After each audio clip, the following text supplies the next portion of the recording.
2026 was extra special at the Minneapolis show because Mahogany Bay celebrated a huge milestone with their 50th anniversary.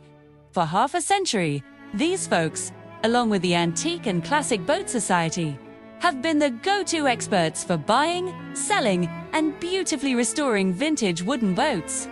Can you imagine the stories these boats could tell? Here's a really cool piece of history for you. To kick off the very first boat show 50 years ago, Mahogany Bay didn't just show up. They actually drove 5 stunning vintage boats along the entire 125-mile shoreline of Minnesota's famous Lake Minnetonka. What a sight that must have been! It's amazing to see their passion for these classic beauties still going strong after all these years. Thanks for watching, and don't forget to hit that subscribe button for more classic boat adventures.